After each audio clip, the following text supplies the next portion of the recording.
Menu hari ketiga ya, kita bikin rujak mie. Nah, ini mie kuning ya.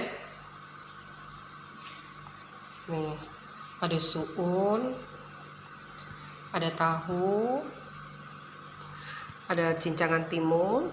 Ini pempeknya ya, ada pempek adaan, pempek kulit, pempek telur kecil, pempek lenjer, dan ini cukonya.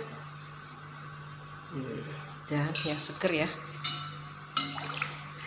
es leci kelapa muda. Alhamdulillah, alhamdulillah. Kue-kuenya ada kue senting sama lapis kojo. Nah, ini mak subah agar pandan durian ya, engkak ketan durian, ada bolu nanas, dan ini keripik Mumbai. Alhamdulillah.